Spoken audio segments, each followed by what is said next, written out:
Hi, I'm Dana. Welcome to this week's video. You know, when people first find me or the Sleep Sense program, usually their focus is nights, right? Oh, I'm so tired of getting up every 2 hours all night long. I need to solve this problem.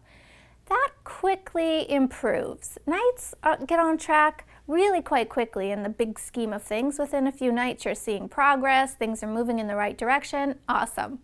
Then the tune changes quickly to naps. All people can focus on is naps. Why won't naps get in line like nights are? It's a really big frustration for everyone, including myself. I wish I had a magic cure for naps. I wish I could make them turn around as quickly as nights, but it just doesn't work that way. So I'm going to give you a couple of tips here today to try if you're having some nap challenges. There might be a few reasons why, and we'll talk about those today. The first one is darkness. No such thing as babies getting days and nights mixed up once they're past the first couple of weeks of life. That's just the body clock. We're all designed to be alert and awake during the day with some naps and consolidate our nights through the night. So darkness, though, will play a significant role in keeping your baby asleep.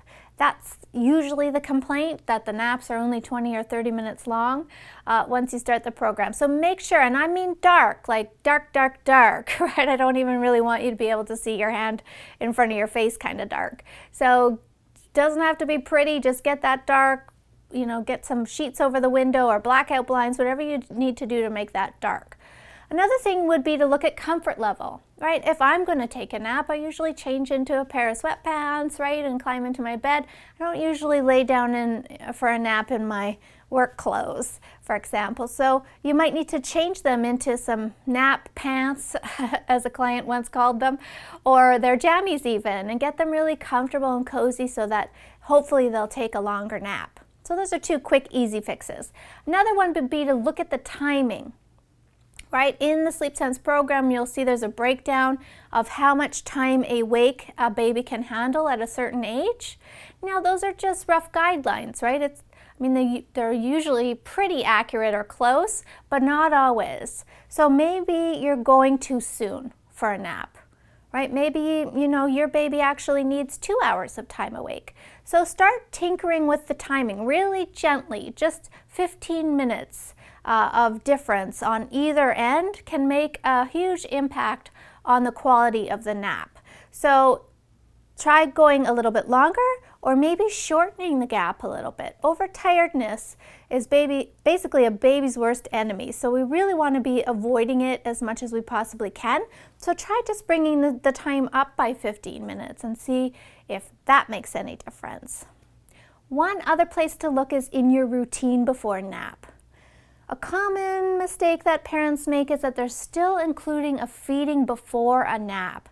If you've read the program, my advice is that you feed after naps instead of before, especially if feeding is your baby's primary sleep prop, right? If we're trying to break that connection between eating and sleep, but we're always feeding our child when she's fatigued, it doesn't really make a whole lot of sense. And that's going to just contribute to this idea that feeding helps me sleep. So take that out, replace it with a story or a song or a diaper change. Definitely important to have a little bit of prep for your child, a little bit of a routine before a nap so she knows what's coming next, but try not to include a feed in your nap time routine. Give them a chance to work, right? A lot of people try one thing one day, didn't work, so they abandon it and go on to something else. My rule of thumb around any kind of little changes that you're going to make or try is give it about 4 or 5 days to really evaluate, is this timing change working? Maybe I need to go a little bit longer, a little bit less, but give it time. Bodies, especially around sleep, don't change instantaneously. It takes a little work. But hang in there. I promise you, naps come around eventually, and there will be a day where this is all going to click into place for you, so don't give up. Thanks so much for watching. Sleep well.